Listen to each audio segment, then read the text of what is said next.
آل محمد كما صليت على إبراهيم وعلى آل إبراهيم إنك حميد مجيد. اللهم بارك على محمد وعلى آل محمد كما باركت على إبراهيم وعلى آل إبراهيم إنك حميد مجيد. اتقوا الله عباد الله. ബഹുമാനരായ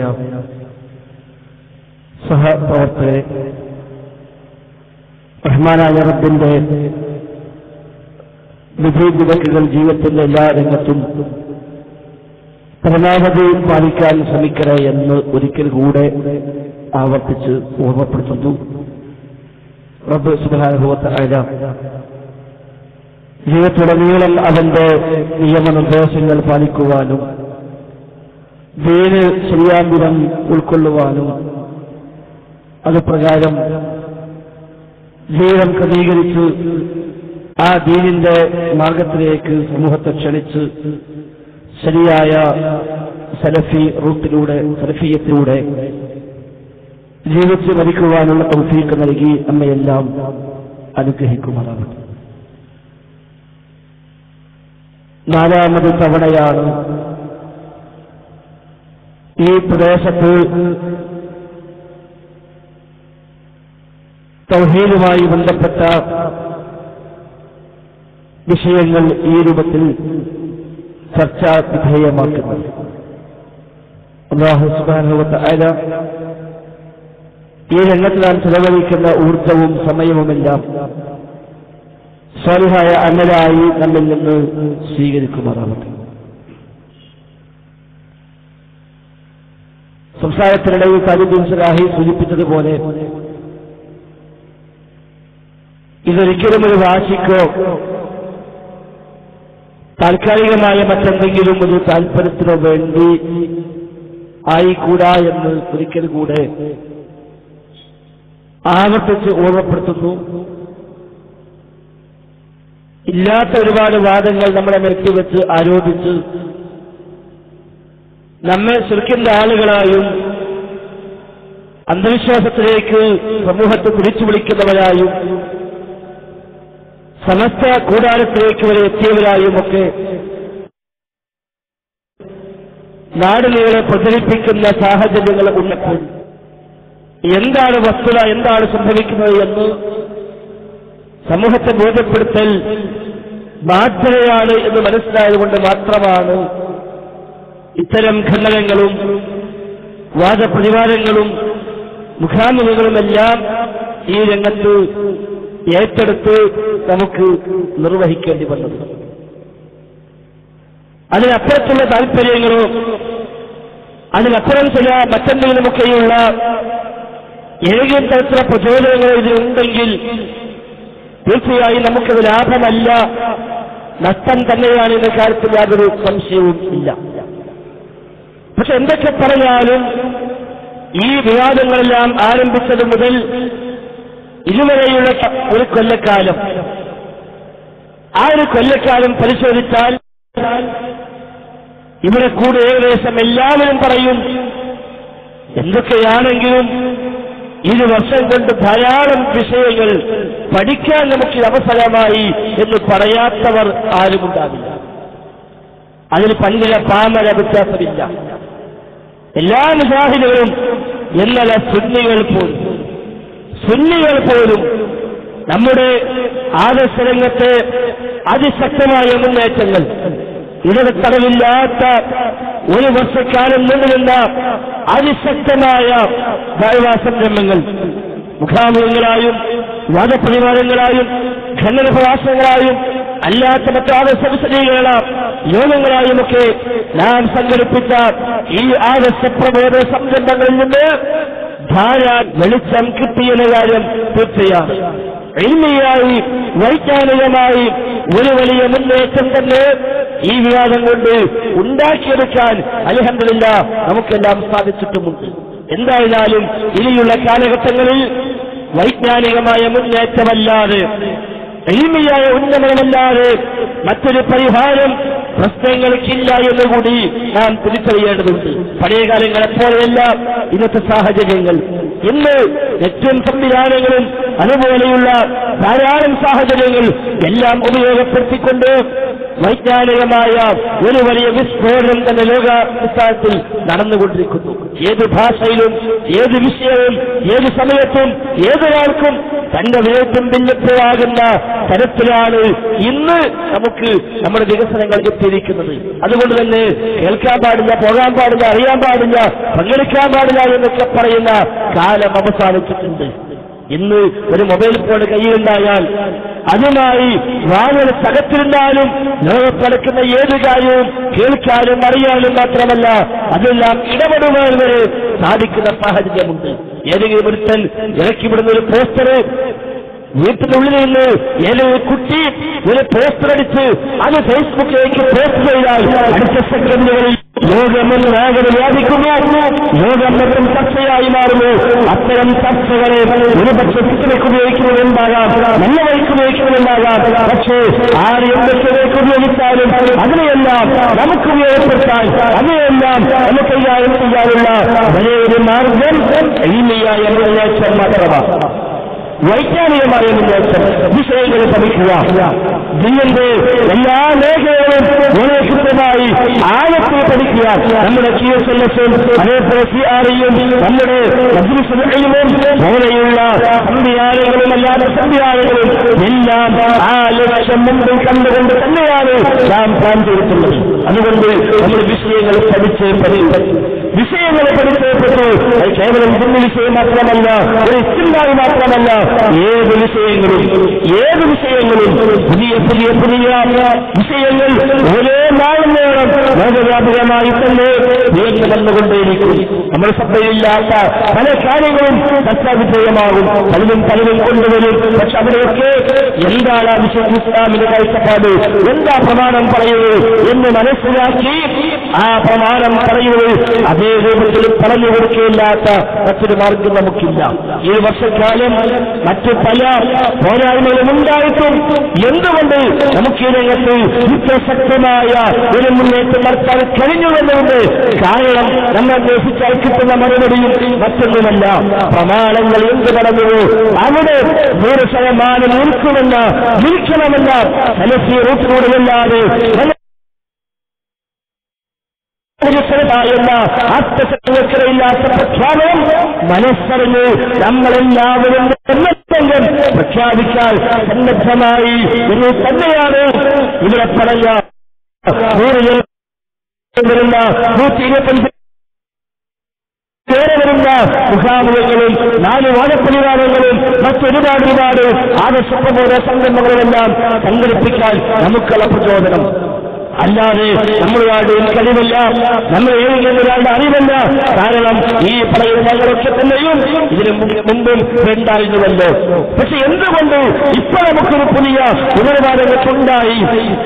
ഏത് നാട്ടിൽ കയറിച്ചെന്ന് അവിടെയെല്ലാം ചെന്നിട്ട് നിങ്ങൾ ചോദിച്ചോളൂ, ഞങ്ങൾ വിശദീകരിക്കാമെന്ന് പറയാൻ എവിടെ നിന്നാണ് നമ്മുടെ പ്രബോധകന്മാർക്ക് ഇപ്പോൾ പുതിയ ധൈര്യം കിട്ടിയത്? ആരുമായും ഏത് വിഷയത്തിലും സംവദിക്കാമെന്ന് എന്ത് ധൈര്യമാണ് നമുക്കിപ്പോ കിട്ടിയത്? ഇതുവരെ പഠിക്കാത്ത പുതിയ കിട്ടാനും പഠിച്ചിട്ടാണോ? ഒരിക്കലുമല്ല. ഇത് എവിടെ നിന്ന് കിട്ടി?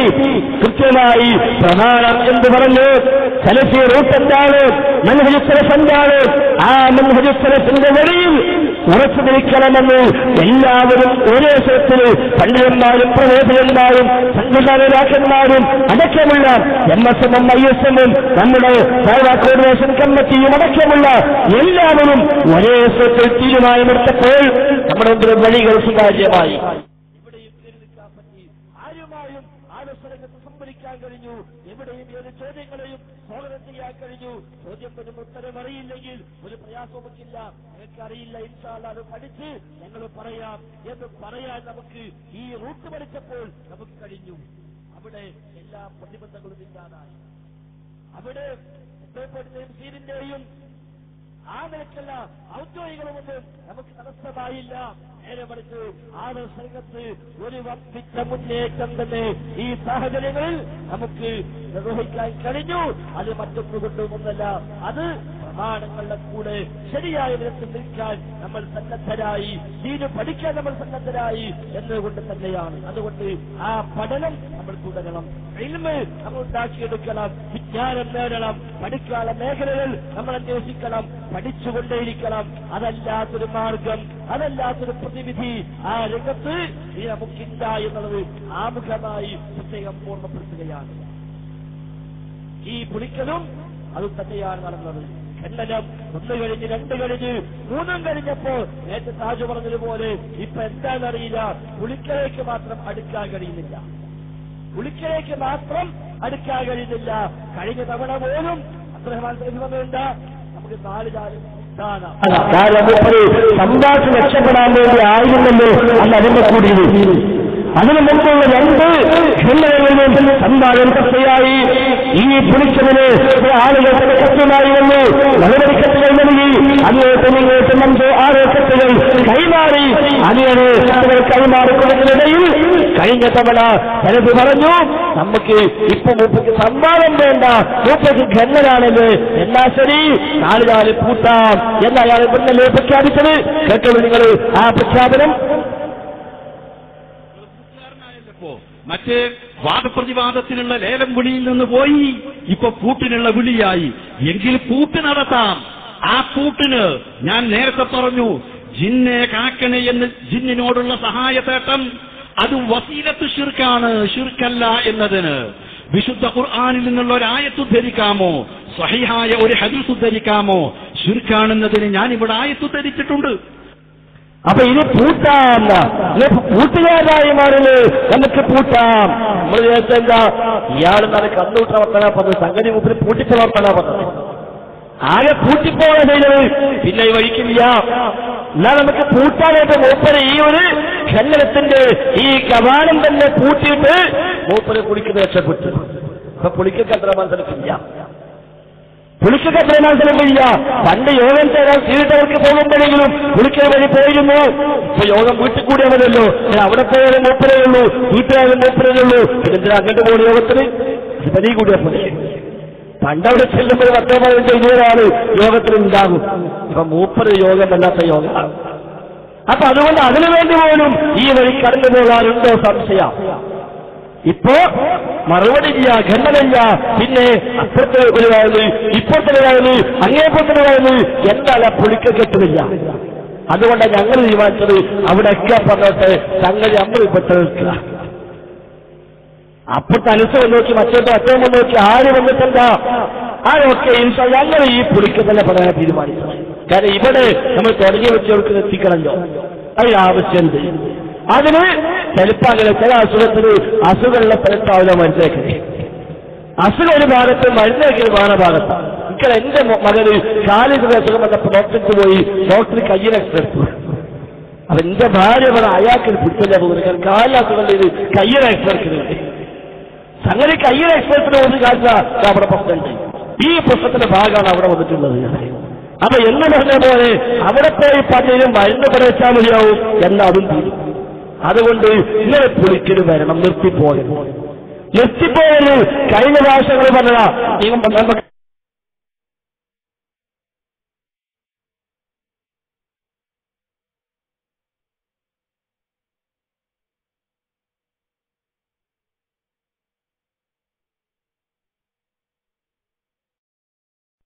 ചിലപ്പോ ഓര് ജയിച്ചു തോന്നും.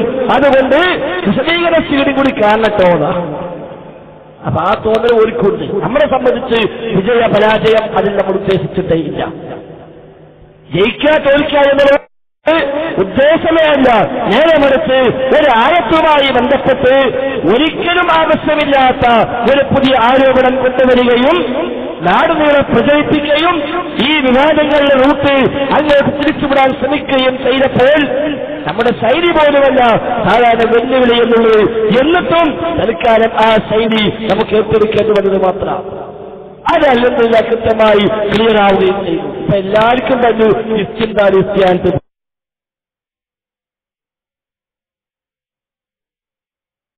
ാണല്ലോ അത്രഹാസനത്തിൽ പറഞ്ഞു തുടങ്ങിയത്. അപ്പൊ മുപ്പര് പറഞ്ഞത് വീഡിയോ വെച്ചവരെ എത്തിന്താണ്. പദ്ധതിയിൽ നമ്മൾ പറഞ്ഞു ഇവിടെ ആരെയും വീടിരിക്കാൻ പോകണ്ടെങ്കിൽ ശ്രദ്ധിച്ചോണ്ട് അത് നിശ്ചിന്ത ആണ്. അതുകൊണ്ട് പദ്ധതിയിൽ അംസവാക്കൾ വീടിരിക്കാൻ പോയില്ല. കോഴിച്ചറ എത്ര വീട് ഉപയോഗിച്ചു പദ്ധതിക്ക് പോയില്ല. മൂപ്പര് കസേര തിരിച്ചിട്ടിട്ട് അന്തം വിട്ട് ഇരുത്തിരിക്കുക ചെയ്തത്. അബ്ദുൽ മോത്തപ്പ് നോക്കിയിട്ട് അന്തം വിട്ട് മുത്ത് അങ്ങേ കളിക്കാതെ പോയിട്ട് കസേര തിരിച്ചിട്ട് പോയിന്റ് പറഞ്ഞു കൊടുക്കാൻ പറ്റില്ല. കാരണം അടുത്തിരിക്കുന്ന ആശ്വാസം ഞാൻ അയി അപ്പേപ്പറ്റി നമ്മുടെ നാട്ടിൽ പറഞ്ഞ ബെസ്റ്റിയ അയി അങ്ങേപ്പത്ത് അനസ പിന്നെ ഹനീഫ. അപ്പൊ അന്തരാക്കളിക്ക് ഒരു പോയിന്റ് പറഞ്ഞു കൊടുക്കണമെങ്കിൽ അത് ആദ്യം ആശ്വാസത്തിനോട് പറയണം. ആദ്യം കാര്യം ഒരു തിരിയില്ല. പിന്നെ അയാൾ മറ്റുള്ളവരെടുക്കാൻ ഉള്ള കളി തിരിക്കുകയാണ്. അപ്പൊ കാര്യമില്ല. പിന്നെ അനസിന് കൈമാറണം, പിന്നെ ഹനീഫ കൈമാറണം, എന്നിട്ട് വേണം സലഫിക്കെത്താൻ. അപ്പോഴേക്ക് ദിവസം 4 കഴിക്കുന്നുണ്ടാവും. അപ്പൊ അംസവാക്കിക്ക് മനസ്സിലായി എനിക്കിവിടെ റോളൊന്നുമില്ല. മൂപ്പര് ഭംഗിയായി ആ റോയിൽ നിന്ന് മൂപ്പര കസാരങ്ങൾ തിരിച്ചിട്ട് ഒരേ ഇരുത്തമില്ല. അതോ ഇനി സംവാദത്തില് ആ ഒരു വിഷയങ്ങൾ കൃത്യമായി കൈകാര്യം ചെയ്യപ്പെട്ടതിന്റെ ആ ഒരു ബന്ധന് മൂപ്പര് വീടിരിക്കാൻ മറന്നോ നമുക്കറിയാം. ചിലപ്പോ അങ്ങനെയാവാം. ഏതായാലും അൽഹംദുലില്ലാ ആ സംവാദത്തോട് ഏകദേശം എല്ലാം തീരുമാനം. ഒരു ചിന്താ വിദ്യാർത്ഥി മാത്രമല്ല, ഭൗതിക ബോധവും തീരുമാനമായി, കാര്യകാലമെന്നും തീരുമാനമായി, മുസ്ലിം ജിന്നും ആഫ്രിക്കനും തീരുമാനമായി, ഹയ്യും ഹാലും സാദറും വരെ അവൾ തീരുമാനമായിട്ടാണ് പോയത്. ഇനി ഒരു വിഷയത്തിലും ഒരു സംവാദം ആവശ്യമില്ലാത്ത വിധം എല്ലാം ക്ലിയറായിട്ടുണ്ട്. അതുകൊണ്ടാണ് കഴിഞ്ഞിറങ്ങിയപ്പോ അന്ന് വൈകുന്നേരം മുതൽ പിന്നെ ഫോൺ വിളിയ ഈ ദക്ഷിണാശമായിട്ടുണ്ടോ സംവാദത്തിന്, മറ്റൊരുണ്ടോ സംവാദത്തിന് എന്ന് ചോദിച്ചു. കാരണം അങ്ങനത്തെ ഒഴിവുകൾ കുറച്ചിട്ട് വേണം ചർച്ച അതിലേക്ക് നീക്കി സത്യപ്രിയ സംവാദത്തിന് ചർച്ച കളിക്കാൻ എന്ന് ഫീൽഡിൽ നിന്ന് ഒഴിവായി കിട്ടണം. ചില സ്ഥലത്ത് പറഞ്ഞപ്പോൾ ഞങ്ങൾ പറഞ്ഞു, ഉത്തരവാദിത്വ പത്രത്തിൽ പറഞ്ഞിരുന്നു, അടുത്ത സംവാദത്തിലുള്ള എനിക്കുള്ള നിബന്ധനകൾ ഞാൻ എഴുതി കൊടുത്തേക്കാന്ന് പറഞ്ഞിരുന്നു. അത് എഴുതി കിട്ടിയാൽ ഇൻഷാ അല്ലാഹ് അപ്പൊ ഞങ്ങൾ അങ്ങോട്ട് എഴുതി കൊടുത്തേക്കാം. ഇനി നമുക്ക് ബാക്കി നോക്കാം. ഞങ്ങൾക്ക് നിബന്ധന ഉണ്ട് കുറച്ചൊക്കെ. പത്രത്തിലേക്ക് അവരെ പറഞ്ഞ എല്ലാം അംഗീകരിച്ചിട്ടാ നമ്മൾ സംവാദത്തിലേക്ക് വന്നത്. എല്ലാം അംഗീകരിച്ചു. ഒരു പറഞ്ഞ ഡേറ്റ് നേരത്തെ കേട്ടല്ലോ, 17, 18, 19 ഞാൻ പ്രഖ്യാപിച്ചു. അപ്പോൾ 25 പറഞ്ഞു. ശരി, 25 ആയിക്കോട്ടെ. ഉച്ചയ്ക്ക് ശേഷം തന്നെ ശരി, ഉച്ചയ്ക്ക് ശേഷം ആയിക്കോട്ടെ, സമ്മതിച്ചു. പിന്നത്തെ കത്തിന് പറഞ്ഞ് 45 മിനിറ്റ് വിഷയാവതരണം വേണം. ശരി, അത് അംഗീകരിച്ചു. അത് കഴിഞ്ഞ് 30 മിനിറ്റ് ഖണ്ഡനം വേണം. അതും അംഗീകരിച്ചു. അത് കഴിഞ്ഞ് 15 മിനിറ്റ് ഖണ്ഡനം വേണം. അതും അംഗീകരിച്ചു. കാരണം മൂപ്പർക്ക് ഈ 2 മിനിറ്റ് 3 മിനിറ്റ് വെച്ചുള്ള വർത്താനം വല്ല കഴിയില്ല. മൂപ്പർ ഇങ്ങോട്ട് വെറുപ്പിച്ചാൽ തന്നെ മൂപ്പര വയറ് കഴിഞ്ഞാലും കയ്യിങ്ങനെ വർക്കുണ്ടാവും. അതിനെ മിനിറ്റ് അര വേണം. അപ്പൊ 2 മിനിറ്റ് 3 മിനിറ്റ് വെച്ചുള്ള സംസാരം മൂപ്പർ കഴിയില്ല. അതുകൊണ്ട് പരമാവധി ചോദ്യോത്തരങ്ങൾ ഒഴിവായിട്ട് ഒരു ഖണ്ഡനമായിട്ട് പോകണം. അതിന് 45 മിനിറ്റ് അവതരണം, പിന്നെ 30 മിനിറ്റ് അവതരണം, പിന്നെ 15 മിനിറ്റ് അവതരണം. ശരി, എന്നാലും വീട്ടിൽ നടക്കട്ടെ. അതും സമ്മതിച്ചു. പരസ്യമായിട്ട് നമ്മൾ പറഞ്ഞത് രഹസ്യമായിട്ട് ഇതാക്കി മാറ്റിയോടി അതും അംഗീകരിച്ചു. അവർ നിർദ്ദേശിച്ച വീട് പച്ചപ്പേറ്റ് ഇന്നാണ് വീട്ടിൽ വേണം, അതും അംഗീകരിച്ചു.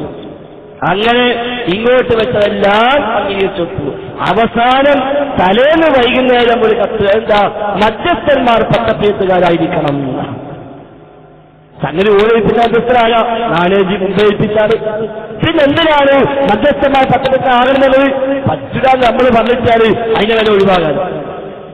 നമ്മൾ പറഞ്ഞു ഞങ്ങൾ മധ്യസ്ഥന്മാർ, ഞങ്ങളുടെ പണ്ഡിതന്മാർ നാളെ ഉച്ചയ്ക്ക് അവിടെ എത്തും, നിങ്ങൾ ആരാച്ചെങ്കിൽ വന്നോളി. അത് മറുപടി എടുത്തു. പിന്നെ നിവൃത്തില്ല. അദ്ദേഹത്തെ കൊണ്ടുവന്ന ആളുകൾ തന്നെ തൊട്ടുതലേശം പറഞ്ഞത് എങ്ങനെയായിട്ടും പിടുത്തത്തിന്റെ ഒടുങ്ങില്ല, ഇത് മുയ്യിനെ പിടിച്ച പോലെയാണ്, കുറച്ച് വെണ്ണീറും കൂട്ടി അങ്ങനെ പോയോ കെട്ടുന്നതാണ്.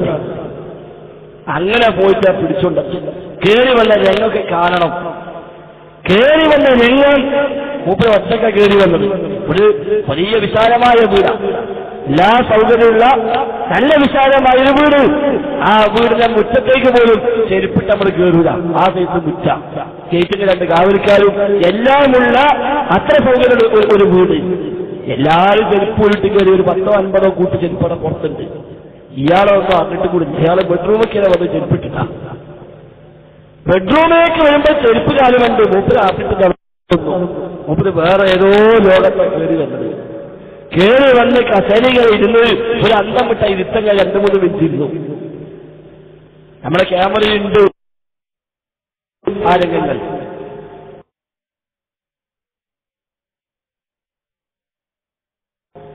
ആ ഇരുത്തങ്ങൾ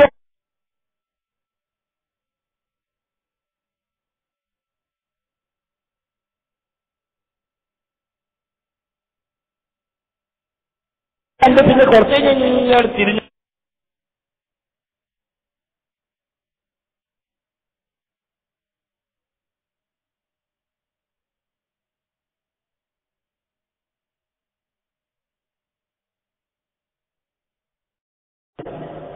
നമുക്ക് ഒന്നുമില്ല, ഞങ്ങളാരാ ഞങ്ങൾക്ക് അകന്തോ പൊട്ടാക്കാൻ എന്നൊക്കെ ചോദിച്ചെങ്കിലും നമ്മൾ പറയുന്നതിനെ കൊണ്ടുവരാൻ മാത്രം നമുക്കൊരു അകണ്ട് എന്ന് മനസ്സിലായല്ലോ. അത് മതി നമുക്ക്. ആരാത്ര മത്സരിച്ച് KJM KJU ഒക്കെ ഉന്നതമായ സ്ഥാനത്തിരുന്ന ഒരാളല്ലേ, അദ്ദേഹത്തെ ഒന്നല്ലാത്ത നമ്മളെ നമുക്ക് എത്തിച്ചു തന്നാല് അതന്നെ വലുതായിട്ടല്ലേ. പിന്നെ എന്ത് സംഭവിച്ച വിഷയമേ അല്ല, എന്നാൽ അതും ഡബിളായി നമുക്ക് കിട്ടുകയും ചെയ്തു. അൽഹംദുലില്ലാഹ്. ഏതായാലും ഖൈറാവട്ടെ, റഹ്മാനവർക്ക് അതിന്റെ ഓരോ നീക്കങ്ങളും നമുക്ക് സ്വാലിഹായ അമലായി നമ്മളിൽ കബൂലാക്കുമാറാവട്ടെ. സമ്മാനം കഴിഞ്ഞ് പുറത്തിറങ്ങി പോകുമ്പോഴൊക്കെ നല്ല മരിച്ച വീട്ടിൽ നിന്ന് പോണ പോലെയാണ്. തമ്മിൽ ഒരു നാലാൾ തമ്മിൽ അങ്ങനെ ഒരു സംസാരം വെറുതെങ്കിലും അതുമില്ല. അതുപോലുമില്ലാതെയാണ് അവിടുന്ന് കരിഞ്ഞ് ഇറങ്ങിപ്പോകുന്നത്. പിന്നെ ആ ക്ഷീണം തീർക്കാനാ ഇപ്പൊ നാടുള്ള വിശദീകരണം. നമ്മളൊരു ഒറ്റ സ്ഥലത്ത് 10 സമ്മാനം വിശദീകരിപ്പിച്ചിട്ടില്ല. ആവശ്യമില്ല. ആ സീഡി കൊടുത്താൽ മതി, ആ സീഡി കണ്ടാൽ മതി, വേറെ ഒന്നും ആവശ്യമില്ല.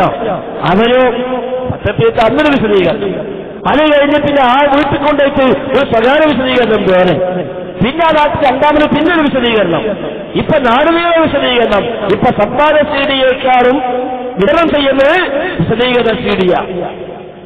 കാരണം അപ്പോഴാണ് താജു പറഞ്ഞ പോലെ എന്റെ ഒരു തോന്നല് അവനുള്ളിൽ തന്നെ എന്തോ സംശയം. ഇത് സംഗതി പണ്ടിട്ടം പറഞ്ഞ ഫുട്ബോൾ കളിച്ചിട്ട് ഉച്ചവരെ ഭയങ്കര ക്ഷീണം, ഗോളിങ്ങനെ വന്ന് വീഴ, ഒരു നിവൃത്തിൽ എന്താ ചെയ്യാ. അപ്പൊ സമാധാനത്തിന് സാരല്ല, ഉച്ചക്കേശം കുട്ടറായി ഇറങ്ങാണ്ട് ഇറങ്ങിയാൽ നമ്മളെല്ലാം പ്രശ്നം തീരുന്നതേ. അപ്പൊ പിന്നെ സന്തോഷമായി ഇറങ്ങിയാൽ തീരല്ലോ. ഉച്ചക്കേശം കുട്ടറായി ഇറങ്ങിയിട്ട് ഒരു 3 സെൽഫ് അടിച്ച് ഓടാൻ കയറിപ്പോയി. അതുണ്ടായത്. ആദ്യം സാലിഷ് വന്നു, റാജി വന്നു, എല്ലാം വന്നു.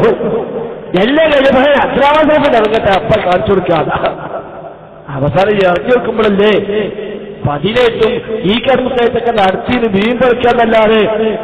കാരണം അന്ന് മുപ്പേക്ക് ഹക്കുണ്ട്. സംഗതി 18 ഈ കേക്ക് ഏൽപ്പിച്ചൊന്നും സമ്മാനം മുപ്പ നടത്തിയിട്ടില്ല. സമ്മാനം മുപ്പ ജീവിതത്തിൽ ആദ്യമായിട്ടാണ്, അദ്ദേഹത്തെ ജീവിതത്തിൽ സമ്പാദം ആദ്യമായിട്ടാണ്. നിങ്ങൾ ആ 18 സമ്പാദത്തിൽ ആ ഭാഗങ്ങളെടുത്ത് നോക്കി. ഈ പേരൊക്കെ എന്നിവര് പറഞ്ഞു, ഈ കെ AP ഗാന്ധപുരമൊക്കെ പറഞ്ഞിട്ട് ഇവരുമായിട്ടൊക്കെ സംഘടനം നടത്തിയിട്ടുണ്ട്. ഇവരുമായിട്ടൊക്കെ സംഘടനം നടത്തിയിട്ടുണ്ട്. എന്താ സംഘടനം? സംഭാവന പറയാൻ വിചാരിച്ചത് അവർക്ക് ഓർമ്മയായി സംഭാവന നടത്തിയിട്ടില്ലല്ലോ. അങ്ങനെ ഇപ്പൊ ആ തെറ്റുപോലെ ആ ഭാഗം എനിക്കറിയില്ല, കിട്ടുന്ന തുറക്കി പറഞ്ഞു. ഈക്കനെ ഏപ്പനെയും അതേപോലെ ഓരോരുത്തരും എന്നിങ്ങനെ പറഞ്ഞിട്ട് മൂപ്പര മതമേറിയുണ്ടല്ലോ, ആ കൂട്ടത്തിനെ പറഞ്ഞത് ഇവരുമായിട്ടൊക്കെ സംഘടനം നടത്തിയിട്ടുണ്ട്. മുമ്പ് സംവാദം നടത്തിയിട്ടില്ല, ഖണ്ഡനം നടത്തിയിട്ടുണ്ട്. 2 സ്ഥലത്ത് വ്യവസ്ഥയില്ലാതെ തെറ്റിപ്പിരിഞ്ഞു പോകുകയും ചെയ്തു. 2 സ്ഥലത്ത് ഒന്ന് അങ്ങാടിപ്പുറത്തും ഒരു തലശ്ശേരിയിലും വ്യവസ്ഥ ചെയ്യാൻ പോയി, പക്ഷേ തെറ്റിപ്പിരിഞ്ഞു പോന്നു. അതാണ് അവസാന നിമിഷത്തിന് പച്ചപ്പേറ്റും പയറ്റാനും വിചാരിച്ചത്. രാവിലെ വ്യവസ്ഥ, ഉച്ചക്ക് സംവാദം. അതുകൊണ്ട് നമ്മൾ പറഞ്ഞത് അതവിടെ നോട്ടെ, സംവാദം വെച്ച് കാണിച്ച വ്യവസ്ഥ പറയുന്നത്. അത് വ്യവസ്ഥയ്ക്ക് വന്നിട്ട് വേണം കൂട്ടിൽ രക്ഷപ്പെട്ടു പോകാൻ. അത് പറ്റിയ വാശിയോണ്ടാണ് വ്യവസ്ഥ നമ്മുടെ കയ്യിലുണ്ടല്ലോ അത് മതി എന്ന് പല കുടുക്കിയത്. കേട്ടത് ആ ഭാഗം പ്രത്യേകം ശ്രദ്ധിക്കണം. ആ പ്രയോജനത്തിക്കുള്ളൊരു സ്വഭാവം എന്താ പറയുക, ഒരു വിഷയം പഠിക്കുമ്പോൾ നോക്കുമ്പോൾ ആ വിഷയത്തിന്റെ മർമ്മത്തിൽ തന്നെയാണ് നോക്കല്. അവിടുന്ന് കുതറിപ്പോകാൻ ഒരു മുസ്ലിയാരും, ഞാൻ അസം മുസ്ലിയാരുമായിട്ടും കാന്തപുരമായിട്ടും നാട്ടികമായിട്ടും AP മുഹമ്മദ് മുസ്ലിയാരായിട്ടും അബൂബക്കർ മുസ്ലിയാരായിട്ടും ഒക്കെ ഗണ്ണന പ്രസംഗങ്ങൾ നടത്തായിട്ടും ഒക്കെ ഗണ്ണന പ്രസംഗങ്ങൾ അബൂബക്കർ മുസ്ലിയാരായിട്ടും ഒക്കെ ഗണ്ണന പ്രസംഗങ്ങൾ നടത്തിയിട്ടുള്ള ആളാണ്. കുറച്ച് അപ്പൊ കണ്ടോ ഇതെന്താ പരിപാടി? സംഘടന പ്രസംഗം നടത്തിയിട്ടുണ്ട്. അത് ഇംഗ്ലീഷ് പറയാം, കുറച്ച്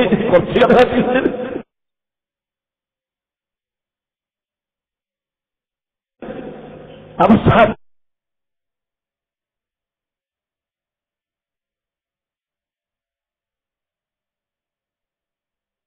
നടത്തിയിട്ടില്ല. അതുകൊണ്ട്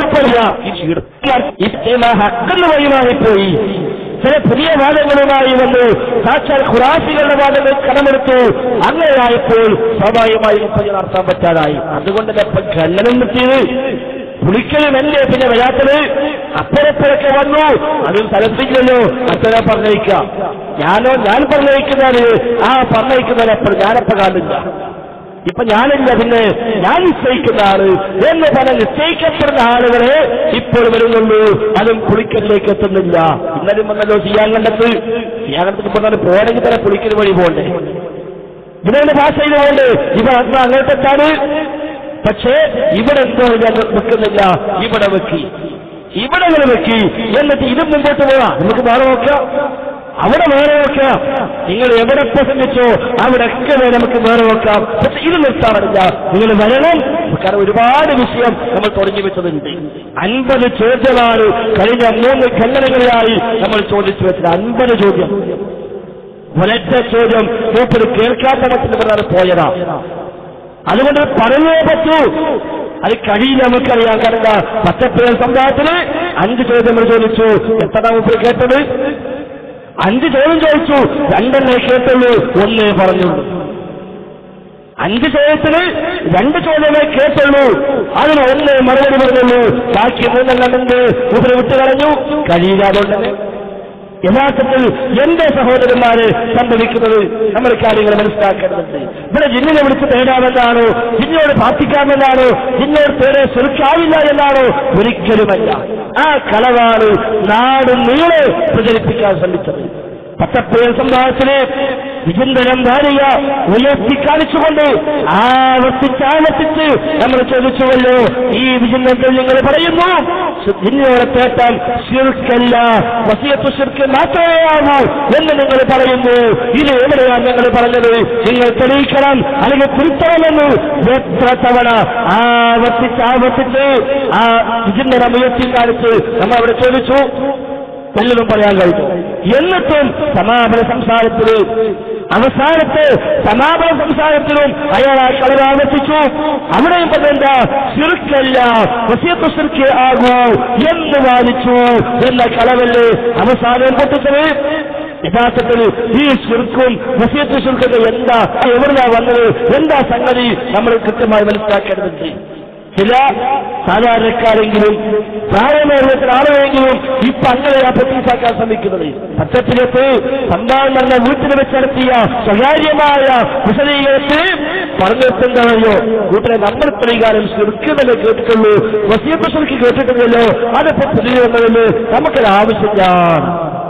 അപ്പൊ കുറച്ചാൾ അങ്ങനെ ചോദിച്ചാലും അല്ലെങ്കിലും ആയല്ലോ എന്നാണ് സമാധാനിക്കുന്നത്.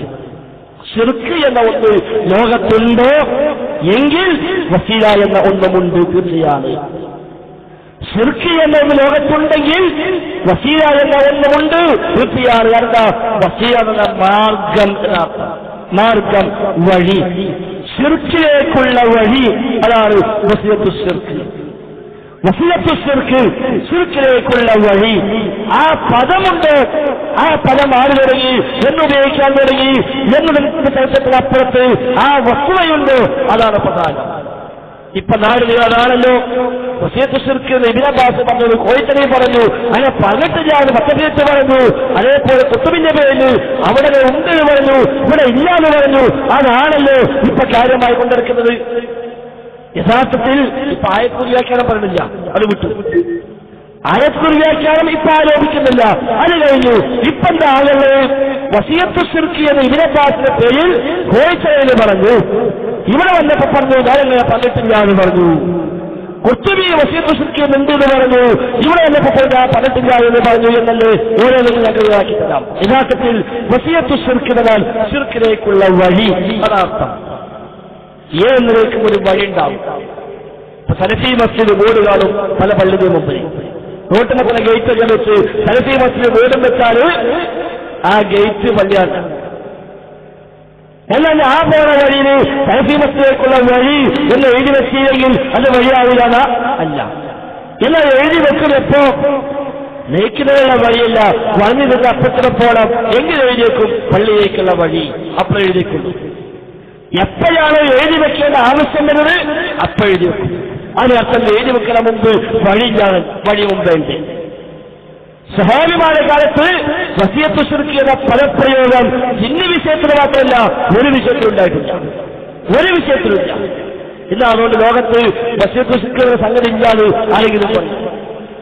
ശിർക്കിലേക്കുള്ള വഴി എന്നതിന് വസിയത്ത് ശിർക്ക് എന്ന പദപ്രയോഗം സഹാബിമാർ ഉപയോഗിച്ചിട്ടേ ഇല്ല.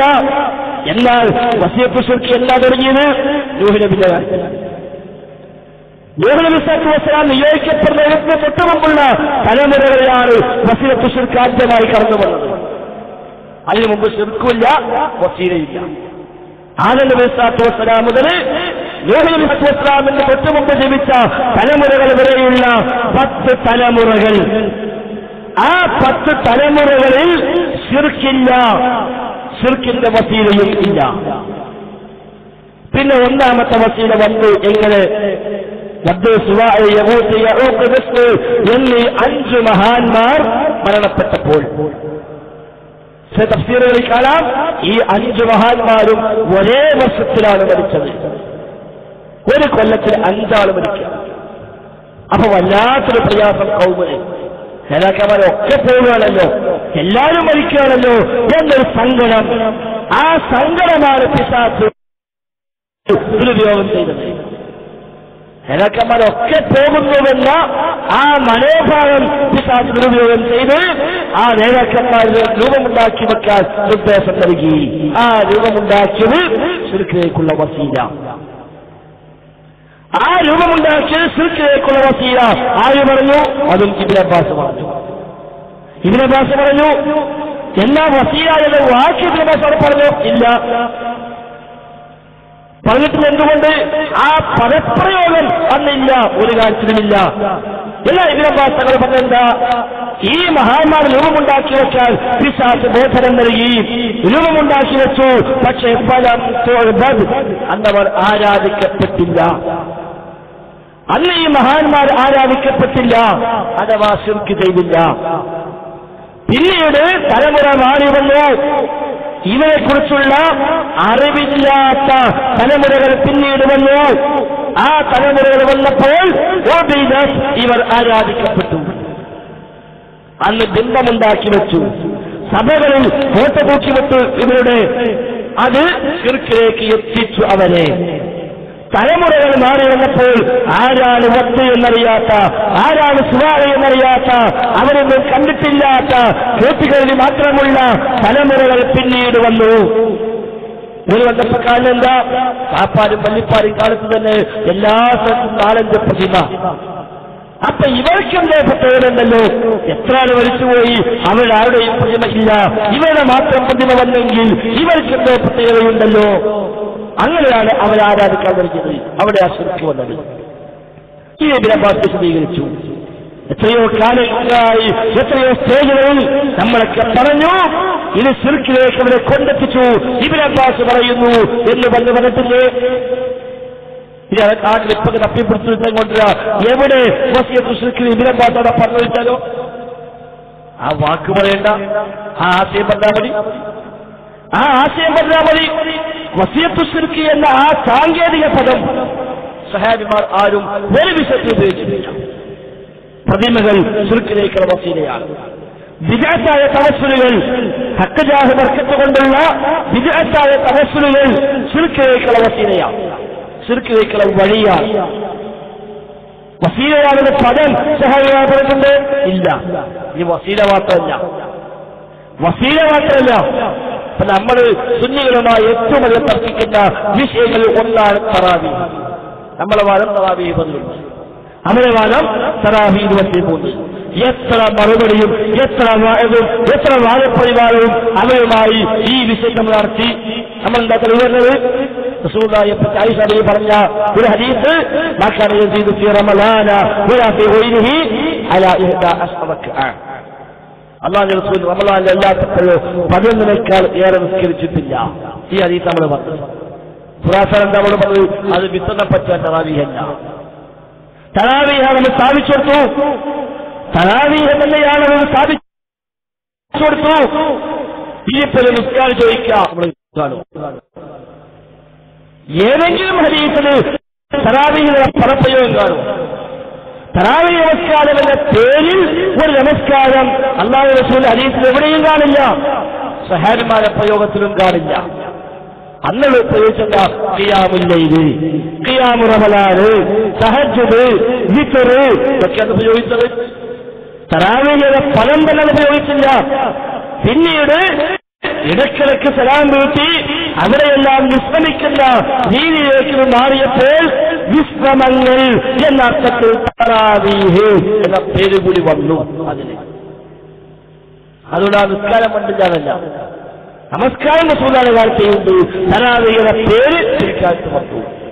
അഹ്ലുസുന്ന വൽ ജമാഅ നമ്മളെല്ലാവരും പറയുന്നു. അഹ്ലുസുന്ന വൽ ജമാഅ അതാണ് ശരിയായ ഇസ്ലാമിന്റെ രീതി. അഹ്ലുസുന്ന വൽ ജമാഅയുടെ പദപ്രയോഗം നമ്മൾ എന്താ തെളിവുള്ളത്? റസൂൽ പറഞ്ഞിട്ടുണ്ട്,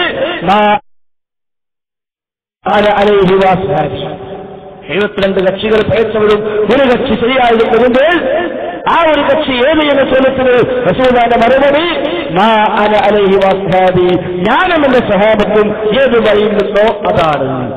അതിൽ നിന്നല്ലേ അഹ്ലുസുന്ന വൽ ജമാഅയുടെ പദം തിരിക്കാറ്റുണ്ടായി വന്നത്. പിന്നെ ഒരിക്കൽ ചോദിക്കുക, ഈ ഹദീസ് വ്യാഖ്യാനിച്ചിട്ട് റസൂലോ സഹാബത്തോ അഹ്ലുസുന്ന വൽ ജമാഅ എന്നുള്ള പദം ഉപയോഗിച്ചെന്ന് ചോദിച്ചാലോ ആ പദം ഉപയോഗിക്കേണ്ട ആവശ്യമില്ല. ആ ഹദീസിന്റെ ആശയം അതാണ്. എത്ര എത്ര വിഷയങ്ങൾ അല്പം വ്യാപകമായി ഉപയോഗിക്കുന്നു.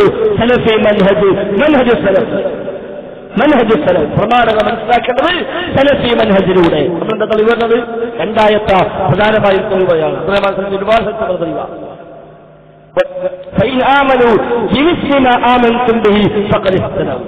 സഹാബിമാർ വിശ്വസിച്ചതുപോലെ അവർ വിശ്വസിച്ചാൽ അവർ ഹിദായത്തിലായി. അതേപോലെ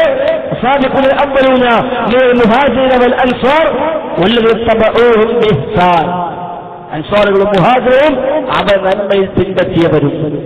ഈ രണ്ടും വെച്ചിട്ടാണ് എന്ത് വന്നത്? ആയത്തും ഹദീസും മനസ്സിലാക്കേണ്ടത് മൻഹജ് സലഫ് അടിസ്ഥാനമാക്കിയാണ്. ഒരിക്കൽ ചോദിക്കാം, മൻഹജ് സലഫ് എന്നുള്ള വാക്ക് ഏത് സഹാബി ഉപയോഗിച്ചു കഴിഞ്ഞാലോ?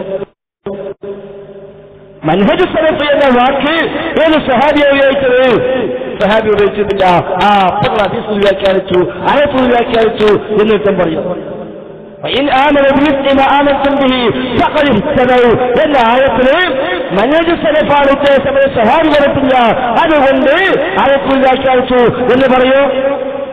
അത് സഹാബിമാർ മനസ്സിലാക്കിയ പോലെ ആയത്തിനെ മനസ്സിലാക്കണം എന്നവർ പറഞ്ഞിട്ടുണ്ടോ? എങ്കിൽ അതാണ് മൻഹജ് സലഫ്, അതാണ് അഹ്ലുസുന്ന വൽ ജമാഅ എന്ന് സ്വാഭാവികം കിട്ടുന്നു. അത് പിൽക്കാലക്കാര് പറഞ്ഞിട്ടുണ്ടാകും. എന്നതുപോലെ ശിർക്കായ ഇസ്തിൻദാഅ്, ശിർക്കല്ലാത്ത ഇസ്തിൻദാഅ്, ശിർക്കിലേക്ക് എത്തുന്ന ഇസ്തിൻദാഅ് അത് ഭൂമിയെ കാലം മുതലേ വിശദീകരിക്കപ്പെട്ടു പോരുന്നു. അതിൽ ഓരോ ചർച്ച വരുന്തോറും ആ കാലഘട്ടത്തിലെ പണ്ഡിതന്മാരുടെ കിതാബുകളിൽ ധാരാളം വിശദീകരണങ്ങൾ വരും. ഈ ആയത്തിന് ഒരു 2 വഴി വ്യാഖ്യാനിച്ച പണ്ഡിതന്മാരുണ്ട്, ഒരു പേജ് വ്യാഖ്യാനിച്ച പണ്ഡിതന്മാരുണ്ട്, ദീർഘമായ പേജുകളും വ്യാഖ്യാനിച്ച പണ്ഡിതന്മാരുണ്ട്. കാരണം ഓരോ ചർച്ച ഓരോ കാലത്ത് വരുമ്പോൾ സ്വാഭാവികമായും അതേക്കുറിച്ചുള്ള പിന്നെ കൂടുതൽ വിശദീകരണങ്ങൾ ഗ്രന്ഥങ്ങളുണ്ട്. എന്ന ആയത്ത് ഒറ്റപ്പെട്ട് വെച്ച് കാന്തപുരം മോദി അത് ഓർമ്മയുടെ മുമ്പ് അമാനി മൊഴി ഖുർആൻ പരിഭാഷയ്ക്ക്. അതുകൊണ്ട് അമാനി പരിഭാഷയിൽ എന്ന ആയത്ത് വ്യാഖ്യാനിക്കുമ്പോൾ ഇസ്തിഗാസയുമായി ബന്ധപ്പെട്ട ഒരു വിശദീകരണം കാണില്ല, ഒരു വിശദീകരണം കാണില്ല. എന്തുകൊണ്ട്? അന്നായത്ത് അങ്ങനെ ഉപയോഗിച്ചിട്ടില്ല. ഇന്ന് ഖുർആൻ പരിഭാഷയിലാണെങ്കിലോ തീർച്ചയായും ഈ ആയത്ത് വ്യാഖ്യാനിക്കുമ്പോൾ അവിടെ ആ സംഭവങ്ങൾ പ്രതിപാദിക്കും. ഇത് ഇങ്ങനെ തെളിവാക്കുന്നുണ്ട് എന്ന് പറയും. അതുകൊണ്ട് ആ പദം ഇവിടെ കാത്തു പറയണം, ആ പദം കുത്തുബിന് വേണം എന്നത് ന്യായമാണ്. അതുകൊണ്ടാണ് കോഴിച്ച സംവാദത്തിന് വളരെ സൂക്ഷിച്ചും ശ്രദ്ധിച്ചും മാത്രമേ നാം കൈകാര്യം ചെയ്തിട്ടുള്ളൂ. നമ്മളോടൊപ്പം എന്താ ഇബ്നു അബ്ബാസ് തഫ്സീർ ശിർക്കുന്ന പദം പറഞ്ഞിട്ടുണ്ട് എന്നല്ല,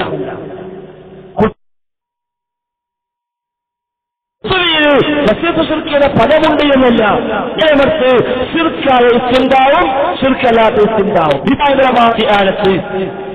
ഇസ്തിൻദാഇന്റെ ഭാഗമാണ് ഇസ്തിആനത്ത്. അതിപ്പോ തർക്കമില്ലാതെ സലഫിൻ പറഞ്ഞല്ലോ, നേരത്തെ കേട്ടു. തർക്കം തന്നെയാണ് ഏത് ഇസ്തിൻദാഇ ആയത്തിന് പല ഇസ്തിൻദാഇ ആണ് ചോദിച്ചത്, ഏത് ഇസ്തിൻദാഅല്ല. നമ്മൾ സംവാദം ചോദിച്ചതാണ് ആയത്തിൽ പറഞ്ഞ ഇസ്തിൻദാഇ, ആ ഇസ്തിൻദാഇ ഇസ്തിആനത്ത് വിടുവോല. ആയത്തിൽ പറഞ്ഞ ഇസ്തിൻദായിൽ ഇസ്തിആനത്തിൽപ്പെടുമോ? അത് പുതിയ ചോദ്യ, ഒരു തർക്കം തന്നെ ആവശ്യത്തിലില്ല എന്നാണ് ലോകത്തിലെ മറുപടി നമ്മൾ കേട്ടത്. എങ്കിൽ അതിൽ ഇസ്തിആനത്തിൽപ്പെടും. ഇസ്തിൻദായായിട്ട് ശിർക്കായതുകൊണ്ട് ശിർക്കിലേക്ക് എത്തിക്കുന്നതുമുണ്ട്, അതിൽ തർക്കമില്ല. ആയത്തിൽ പറഞ്ഞ ഇസ്തിൻദായിലോ ഇസ്തിആനത്തിൽപ്പെടുകയും ചെയ്യും. അപ്പൊ ശിർക്കല്ലാത്ത ഇസ്തിൻദായുണ്ട്, ശിർക്കല്ലാത്ത ഇസ്തിആനത്തുണ്ട്, ശിർക്കായ ഇസ്തിൻദായുണ്ട്, ശിർക്കായ ഇസ്തിആനത്തുണ്ട്. ഇത് ശിർക്കായ ഇസ്തിൻദാവും ശിർക്കല്ലാത്ത ഇസ്തിൻദാവും അതിന് വ്യത്യസ്ത വകഭേദങ്ങളും എല്ലാം പണ്ഡിതന്മാർ വ്യത്യസ്ത രൂപത്തിൽ വിശദീകരിച്ചിട്ടുമുണ്ട്. അതിന് ഉപയോഗമായിട്ടാണ് ഇബ്നു അബ്ബാസിന്റെ ഒരു വാചകവും ഖുർത്തുബിയുടെ ഒരു വാചകവും ഉദ്ധരിച്ചത്. ആ വാചകം അടക്കം കൃത്യമായി വായിച്ച് കേൾപ്പിച്ചിട്ടാണ് ഞാൻ അന്ന് കോഴിക്കോട് സംസാരിച്ചത്. അതുകൊണ്ട് ആ 10 പേർക്ക് വന്നിട്ട് ഖുർത്തുബി എടുക്കുന്നത് പറഞ്ഞല്ലോ, ഇബ്നു അബ്ബാസ് പറഞ്ഞല്ലോ എന്ന് പറഞ്ഞപ്പോൾ നമ്മളോട് പറഞ്ഞു ഞാൻ കേട്ട് കേൾപ്പിക്കുക എന്ന് വരെ പറഞ്ഞില്ലേ.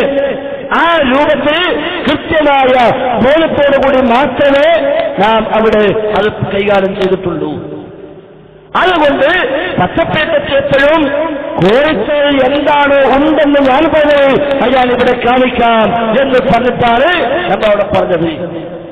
എന്നാൽ അവിടെ പറയാത്തതുകൊണ്ട് ഇങ്ങോട്ട് കെട്ടിവെച്ചിട്ട് അത് കാണിച്ചു എന്ന് പറഞ്ഞാൽ അത് കാണിക്കാനാവില്ല, അത് കാണിക്കാനുള്ള ബാധ്യതയും നമുക്കില്ല. നമ്മൾ വിശദീകരിച്ചു. ഇസ്തിൻദായി എന്ന് പറഞ്ഞാൽ അങ്ങോട്ടും ഇങ്ങോട്ടും ഉപകാരമെടുത്തു. ഇസ്തിൻദായി അങ്ങോട്ടും ഇങ്ങോട്ടും ഉപകാരമെടുത്തു. ജിന്നിൽ നിന്ന് ഇൻസും ഇൻസിൽ നിന്ന് ജിന്നും ഉപകാരമെടുത്തു എന്ന് ഖുർആൻ ഈ ആയത്തിൽ വ്യക്തമാണ്. യഥാർത്ഥത്തിൽ ഇവരുടെ പുതിയ തൗഹീദ് പ്രകാരം ജിന്നും ഇൻസും തമ്മിൽ ഉപകാരമെടുക്കാനുള്ള ഏർപ്പാടുണ്ടാകാൻ പാടില്ല. അങ്ങനത്തെ സംഭവം തന്നെ ഉണ്ടാവില്ല. അതെന്താ? ജിന്ന ഭൗതികം ഉപകാരമോ അല്ലാഹു മാത്രം. അപ്പൊ അപ്പോൾ അബോധികമായ ഉപകാരം അല്ലാഹു മാത്രമേ ചെയ്യൂ എന്ന ഈ കാലം വരെയും നമ്മൾ തൗഹീദായി പഠിപ്പിച്ച ആ ബേസ് അവിടെ തകർന്നു വീഴും, തകരുകയും ചെയ്തു. അതുകൊണ്ടല്ലേ നെല്ലിക്കുത്തുമത അബോധികത്തിലേക്ക് ഇവർക്ക് എത്തുന്നത്. നെല്ലിക്കുത്തുമത അബോധികം കഴിഞ്ഞ 3 കൊല്ലത്തിലും ആവർത്തിച്ച് നമ്മൾ ആ ക്ലിപ്പിട്ടു, നെല്ലിക്കുത്തിനെ ക്ലിപ്പിട്ടു. അവസാനം കഴിഞ്ഞ തവണ 3ാമത്തെ റൗണ്ടിന് നമ്മൾ ചോദിച്ചു, നെല്ലിക്കുത്തുപറ ഈ ഭൗതികവും നിങ്ങളുടെ ഭൗതികവും തമ്മിൽ എന്താ വ്യത്യാസങ്ങൾ എന്ന് മാത്രമല്ല, അന്ന് നമ്മൾ ചോദിച്ച ചോദ്യമായത് എന്ന ആയത്തോടിയിട്ടാണല്ലോ നെല്ലിക്കുത്ത് പറഞ്ഞത്. എങ്കിൽ ആ ക്ലിപ്പ് കേൾപ്പിച്ചിട്ട് അന്ന് നമ്മൾ ചോദിച്ചു, ഈ ആയത്തിൽ പറഞ്ഞ മലക്കുകളുടെ സഹായം ഭൗതികമാണോ അഭൗതികമാണോ ചോദിച്ചു. അന്ന് ചോദിച്ചിരുന്നു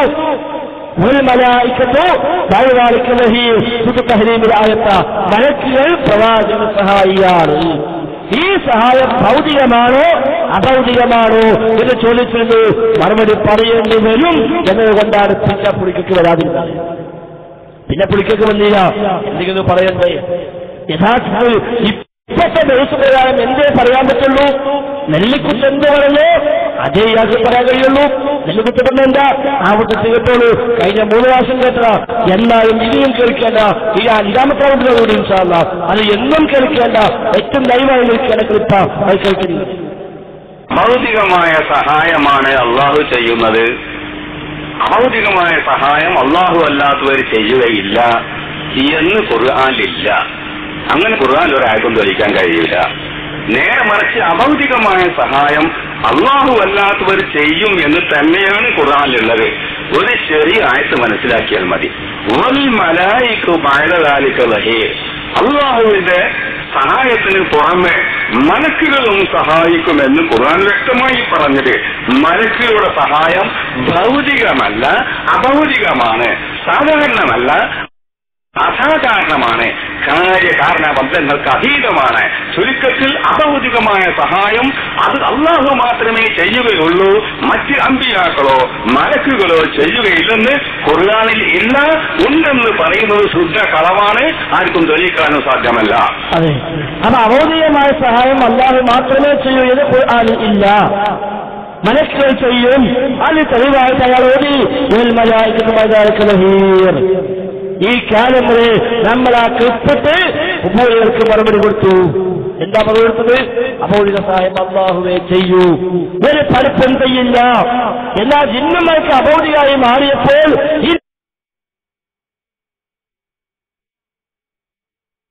ഇവർ എന്ത് വേണം? ഇസ്തിൻദാഇ എന്ന ഒന്നില്ല, ഇസ്തിൻദാഇല്ല, അങ്ങോട്ടും ഇങ്ങോട്ടും ഉപകാരിക്കുന്ന ഏർപ്പാടുമില്ല എന്ന് പറയാം. കാരണം അതുണ്ടാവണമെങ്കിൽ അഭൗതികമായ സഹായം, അഭൗതികമായ ഉപകാരം ജിന്നിൽ നിന്നുണ്ടാകും എന്ന് വിശ്വസിക്കേണ്ടി വരും ഇവരമാണ് പ്രകാരം. എന്നാൽ ശ്രദ്ധിക്ക് പറയേണ്ടി വന്നു, ജിന്നെന്ത് ചെയ്താലും അഭൗതികമാണ്, മലക്കെന്ത് ചെയ്താലും അഭൗതികമാണ് എന്ന് പറയേണ്ടി വന്നു. കേട്ടോളൂ അദ്ദേഹത്തിന് ആ പഴയ ഗ്രൂപ്പ്. ആ ജിന്നിന്റെ കഴിവ് അദൃശ്യമായ കഴിവാണ്, അഭൗതികമായ കഴിവാണ്. അതുകൊണ്ട് അദൃശ്യമായ ജിന്നിനോട് ആ ജിന്നിന്റെ കഴിവിൽപ്പെട്ടത് ചോദിക്കുന്നത് അദൃശ്യമായ രീതിയിലുള്ള ചോദ്യമാണ്, അഭൗതികമായ രീതിയിലുള്ള ചോദ്യമാണ്. അതുകൊണ്ടാണ് ജിന്നിന്റെ കഴിവിൽപ്പെട്ടത് ചോദിക്കുന്നതും ശിർക്കാണെന്ന് പറയും. ഇത് സംശയിക്കണ്ട, ന്യായീകരിക്കാൻ പോകണ്ട. അതെ, അപ്പൊ ജിന്നിന്റെ കഴിവപ്പെട്ടതോ പെടാത്തതോ ഒക്കെ ശിർക്കല്ലേ. കാരണം എന്താ? എല്ലാം അഭൗതികമാണ്, അഭൗതികമായ കഴിവാണ്. അപ്പൊ എന്തു വന്നു? നെല്ലിക്കുത്ത് പറഞ്ഞാൽ ശരിയായി, നെല്ലിക്കുത്ത് പറഞ്ഞാൽ ശരി. കാരണം എന്താ? അഭൗതികമായ കഴിവുണ്ട്, അഭൗതികമായ ഉപകാരം ചെയ്യുമെന്ന് പോവുകയും ചെയ്തു. ചിന്തായെ സംബന്ധിച്ചപ്പോൾ ഇസ്തിൻദാഉണ്ട്, അങ്ങോട്ടും ഇങ്ങോട്ടും ഉപകാരമെടുക്കലുണ്ട് എന്ന് സംബന്ധിച്ചപ്പോൾ അഭൗതികമായ ഉപകാരം അല്ലാഹു എല്ലാവർക്കും ചെയ്യുമെന്നായി. എന്നാൽ കുഞ്ഞീരും അതിനടക്കം KML അടക്കം എല്ലാവരും എഴുതി പഠിപ്പിച്ചതെന്താ? അഭൗതികമായ കഴിവുകൾ അല്ലാഹുവിന് മാത്രമേയുള്ളൂ, അവന്റെ പടപ്പുകളിൽ ആർക്കും ആ കഴിവില്ല.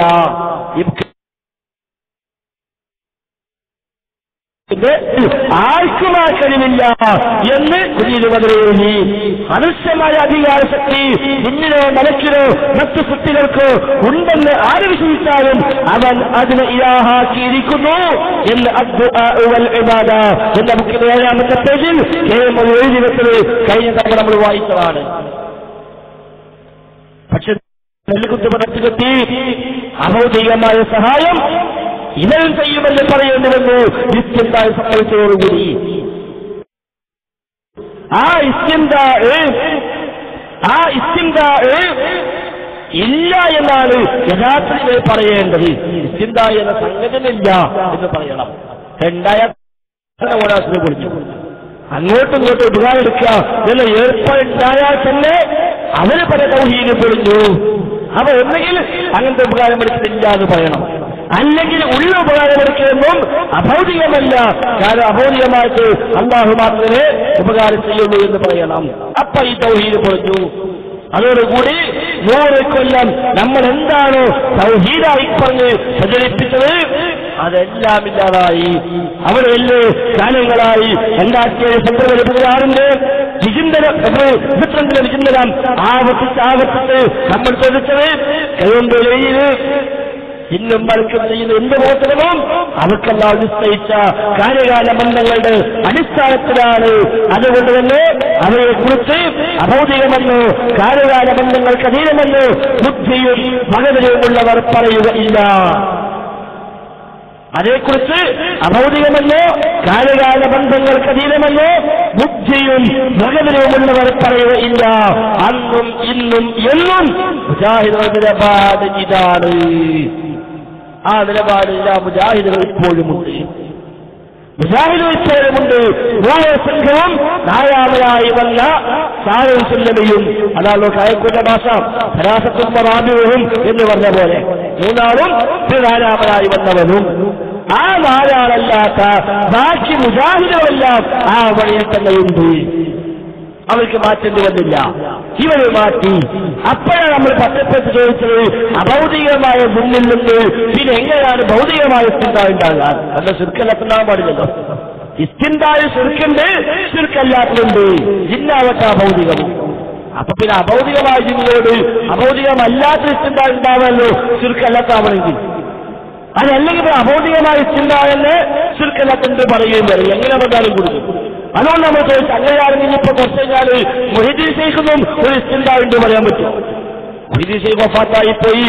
അതുകൊണ്ട് മൊഹീദ്ദീൻ ശൈഖിന് ഇനി ഇങ്ങോട്ടുള്ള ഉപകാരമോ ഒരു ഉപദ്രവമോ നമുക്ക് പ്രതീക്ഷിക്കാൻ വകുപ്പില്ല.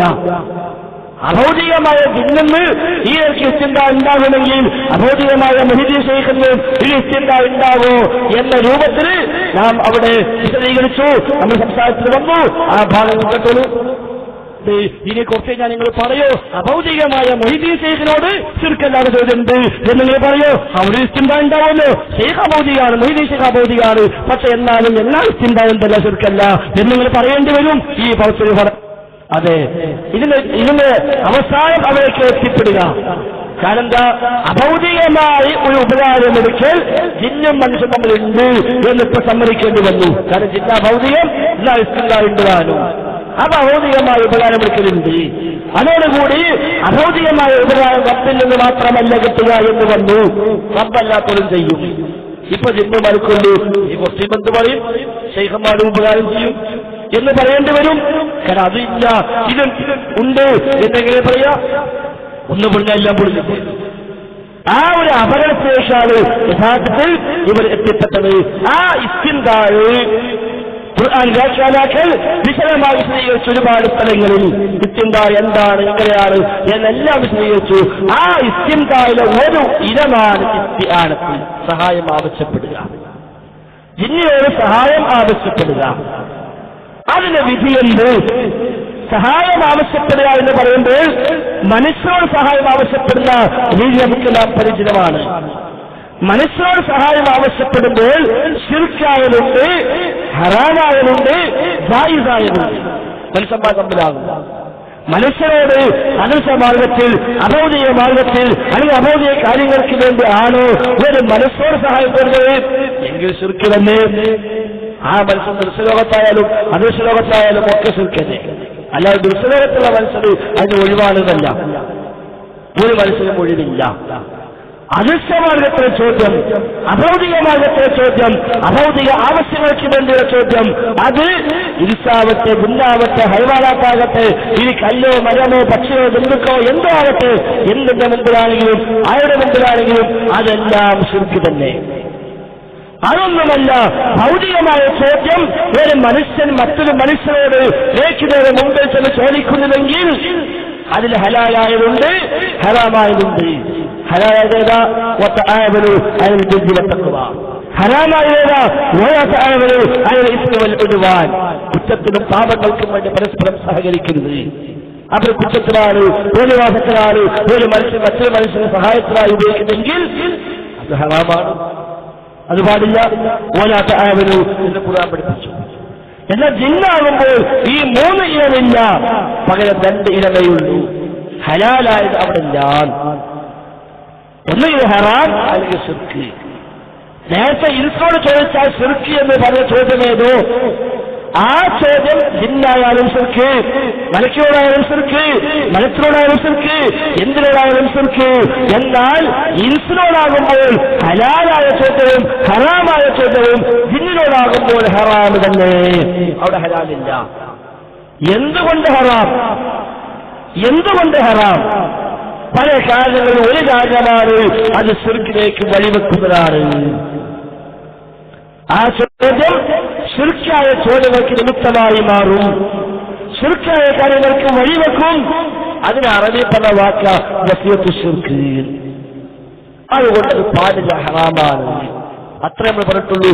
അല്ലാതെ ശിർക്ക് ആവില്ല, വസിയത്തു ശിർക്ക് ആകൂലല്ല. ശിർക്ക് ആവില്ല, വസീലയെ ആകൂ എന്നല്ല. അതാണ് നാടിലൂടെ നാടുകളെ പ്രചരിപ്പിച്ചത്. അതാണ് വിജനത്തിനുമേജത്. അത് ഉയർത്തിപ്പിടിച്ചിട്ടാണ് സംഭവത്തിൽ നമ്മൾ ചോദിച്ചത്. ഈ വിജനത്തിൽ തന്നെ കളവല്ലേ, ഇത് എവിടെ പറഞ്ഞു കാണിക്കാനാകുന്നു എന്ന് വിചിന്തനം ഉയർത്തിക്കാണിച്ച് എത്ര തവണ നമ്മൾ അവിടെ ചോദിച്ചു. നിങ്ങൾ കണ്ടോളൂ, അവിടെ നമ്മൾ വിചിന്തനം പൊക്കിപ്പിടിച്ച് ചോദിക്കുന്നത്. പക്ഷെ വിജിലൻസ് എന്താ എഴുതിവിട്ടത്? കോഴിച്ചറയിൽ ഫൈസൽ മുസ്താദും അബ്ദുൽ നാസർ സല്ലമയും തമ്മിൽ ജിന്നിനോട് സഹായം തേടൽ ശിർക്കല്ല, വസിയത്തു ശിർക്ക് മാത്രമേ ആവുകയുള്ളൂ എന്നും വസിയത്തു ശിർക്കല്ല ശരിയായ ശിർക്ക് തന്നെയാണ് എന്നുമുള്ള വിഷയത്തിൽ നടന്ന സംവാദം. ഇത് അവർ തുടങ്ങിയ പ്രചാരണ. ശിർക്കല്ല, വസിയത്തു ശിർക്ക് മാത്രമേ ആകൂ. വിചിന്തനം 2013 മാർച്ച് 20. കണ്ടോ? ഇത് ആവർത്തിച്ചാവർത്തിച്ച് സമാപന സംസാരത്തിന് വരെ നാം ഇത് പറഞ്ഞു. പക്ഷേ ഇന്ന് ഒരു സ്ഥലത്തെങ്കിലും ഒന്നിനെ തെളിയിക്കാനോ അല്ലെങ്കിൽ തിരുത്തു കൊടുക്കാനോ ഇതുവരെയും തയ്യാറായിട്ടില്ല. മാത്രമല്ല, അവിടെ അബ്ദുറഹ്മാൻ സലഫി ഏറ്റവും അവസാനത്തെ സംസാരത്തിൽ പറഞ്ഞിട്ടില്ല ശിർക്കാനില്ല എന്ന് വാദിച്ചു. അപ്പൊ നമ്മൾ ചെയ്തു സലഫി ശേഷം ഒരാൾ സംസാരിക്കാറുണ്ട് എന്ന് ഓർമ്മയെങ്കിലും വേണ്ട എന്ന് പറഞ്ഞിട്ട് അവിടെ തന്നെ നാം ക്രോസ് ചെയ്യുകയും ചെയ്തു. ആ പ്രചാരം നാടുകളെ പ്രചരിപ്പിക്കുന്നു. അപ്പൊ ശിർക്കാവില്ലതല്ല, ശിർക്കായതുണ്ട്, ശിർക്കിലേക്ക് വഴിവെക്കലുണ്ട്. ഇൻസിനോടാകുമ്പോൾ ശിർക്കായതുണ്ട്, ഹറാമായതുണ്ട്, ജായിസായതുണ്ട്. ജിന്നിനോടാകുമ്പോൾ ജായിസില്ല. ഇൻസിനോട് ജായിസായതും ജിന്നിനോട് ഹറാം, ഇൻസിനോട് ഹറാമായതും ജിന്നിനോട് ഹറാം, ഇൻസിനോട് ശിർക്കായത് ജിന്നിനോടും ശിർക്ക്. അല്ലാതെ ഒരേ ചോദ്യം ഇൻസാണെങ്കിൽ തൗഹീദ്, ജിന്നാണെങ്കിൽ ശിർക്ക് എന്നൊന്നും ഉണ്ടാവില്ല. ആരോട് ചോദിക്കുന്നുവെന്നല്ല, എന്ത് ചോദിക്കുന്നു, ഏത് രൂപത്തിൽ ചോദിക്കുന്നു, ഏത് അർത്ഥത്തിൽ ചോദിക്കുന്നു എന്നതാണല്ലോ ഒരു ചോദ്യം. തൗഹീദും അല്ലാത്തതുമായി വിമർശിക്കാനുള്ള മാർഗം. അല്ലാതെ സിംഹത്തോട് പോയി ചോദിച്ചാൽ ശിർക്ക്, അതേ ചോദ്യം തെങ്ങിനോട് ചോദിച്ചാൽ ശിർക്കില്ല എന്നുണ്ടോ? ഇല്ല. സിംഹത്തിൽ ഉപദേശിക്കുന്നത് തെങ്ങിനെ ഉപദേശിച്ചാലോ ശിർക്കായി. അത്രേ ഉള്ളൂ. അത് തൊട്ട് മുമ്പ് നിൽക്കുന്ന ഒരു മനുഷ്യനെ ഉപദേശിച്ചാലോ അവിടെ ശിർക്കായി. മനുഷ്യൻ ദുർലോകത്താണ് എന്നതുകൊണ്ട് ആ ചോദ്യം ശിർക്കാവാതിരിക്കില്ല. അപ്പോൾ ഒരു ചോദ്യം ശിർക്കാകുന്നത് ആരോട് ചോദിക്കുന്നു എന്ന മാനദണ്ഡമനുസരിച്ചല്ല, ഏത് മാർഗത്തിൽ ചോദിക്കുന്നു എന്ന മാനദണ്ഡമാണ്. അദൃശ്യമാർഗത്തിലാണോ ഇൻസിനോടും ശിർക്ക്, ജിന്നിനോടും ശിർക്ക്, മലക്കിനോടും ശിർക്ക്, ഏത് പരപ്പിനോടും ശിർക്ക്, അത് റബ്ബിനോട് മാത്രമേ ആകാവൂ. അല്ലാത്ത വഴിക്കുള്ള ചോദ്യങ്ങളാണോ ഇൻസിനോടാണെങ്കിൽ നന്മയ്ക്കാണെങ്കിൽ അനുവദനീയമായ കാര്യം, തിന്മയ്ക്കാണെങ്കിൽ ഹറാമാണ്. ജിന്നിനോടാകുമ്പോൾ എന്ത് നന്മക്കായും ശരി അതെല്ലാം ഹറാം. കാരണം അത് ഇന്നല്ലെങ്കിൽ നാളെ ശിർക്കായ ചോദ്യങ്ങൾക്കുള്ള വഴിയായി മാറും. ശിർക്കിലേക്ക് നമ്മൾ കൊണ്ടെത്തിക്കും. അതാണ് വസീല. അതുകൊണ്ടാണ് നാം കുത്തുബുദ്ധിയും ഇബ്നു അബ്ബാസുമൊക്കെ തെളിവായി കൊണ്ടുവന്നത്.